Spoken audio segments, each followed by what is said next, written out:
Les amis, bienvenue sur cette nouvelle vidéo. On s'approche d'Halloween, le jour où je vous parle, on est le 18 octobre. Donc quoi de mieux de se raconter une petite légende et nous allons parler de cette petite merveille. Je ne sais pas si vous la connaissez, bien sûr que oui, j'imagine.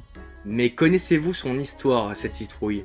Un personnage emblématique que l'on retrouve à chaque année à l'occasion des fêtes d'Halloween, constamment repris dans les jeux vidéo, par exemple World of Warcraft, ou bien en décoration dans les déguisements, peu importe, tout le monde a déjà croisé son regard. Pour bien comprendre l'origine de cette tradition, il faut remonter aux racines de sa célébration.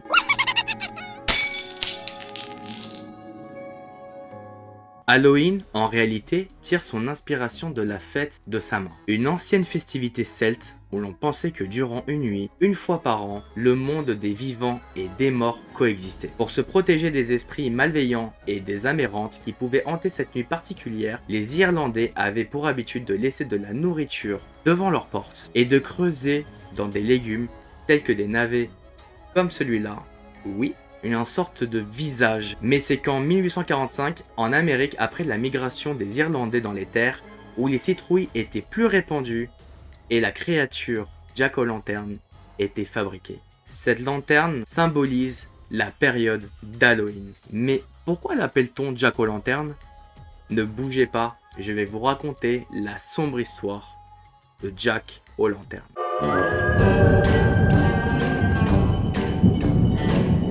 Il y a bien longtemps, dans un passé obscur et lointain, vivait Stingy Jack, un vieil ivrogne réputé pour sa malveillance et sa radinerie, un manipulateur rusé.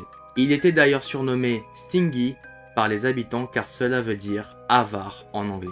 Les villageois des environs redoutaient ses farces pénibles, ses beuveries interminables dans les pubs locaux, et sa méchanceté légendaire qu'il déversait sur son entourage.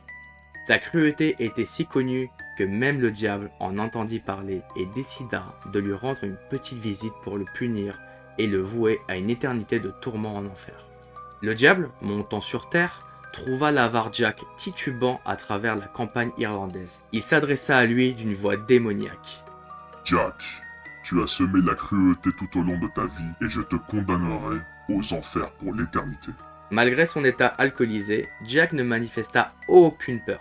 Au contraire, il l'accepta d'un air moqueur. « D'accord, je te suis, mais avant de me livrer à ton tourment, accorde-moi un dernier verre au pub. » Le diable, sûr de lui dans un moment d'égarement, accepta sa demande. Ensemble, ils se dirigèrent vers le pub le plus proche. Arrivé au comptoir, Jack commanda une bière, mais prétendit soudainement de ne pas avoir d'argent pour régler l'addition. Le diable, impatient, se transforma en une pièce de 6 pence pour payer la note. Mais Jack, rusé et dépourvu de la moindre pitié, saisit la pièce et la glissa dans sa poche, où une petite croix en argent était dissimulée. Le contact avec la croix emprisonna le diable, l'empêchant de se reprendre sa forme originelle. Fier de son subterfuge, Jack offrit au diable un marché. Il le libérerait si ce dernier s'engageait à ne pas le persécuter pendant les 10 ans à venir. Le diable, consumé par la rage, accepta à contre-cœur et regagna les enfers. Une dizaine d'années s'écoula et le diable revint réclamer son dû. Jack accepta de le suivre, mais il avait encore un tour dans son sac. Il demanda au diable de cueillir une pomme pour lui avant de partir pour l'enfer.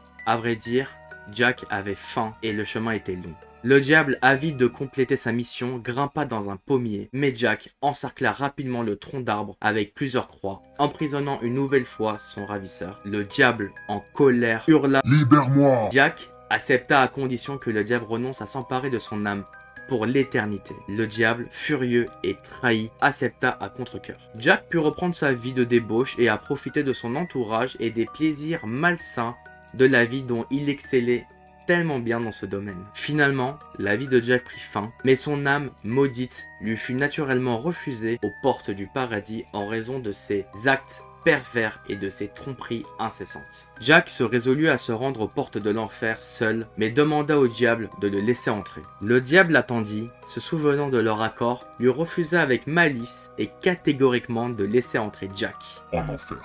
Désespéré, Jack ne savait plus où aller. Le diable lui conseilla finalement de retourner d'où il venait et lui donna un morceau de braise ardente directement de l'enfer pour qu'il puisse errer éternellement dans les ténèbres. Jack plaça la braise dans un navet qu'il avait lui-même vidé pour le protéger du vent, créant ainsi la première lanterne, c'est-à-dire Jack aux lanternes. Le chemin du retour était sombre et effrayant. Depuis lors, Jack erre comme une âme errante, en peine entre le monde des morts et des vivants, sans destination, ne sachant plus où aller, condamné à une existence ténébreuse et solitaire. Ces lanternes sinistres sont devenues un symbole emblématique de la fête d'Halloween, rappelant les sombres pactes et les tromperies que hante l'histoire de Jack.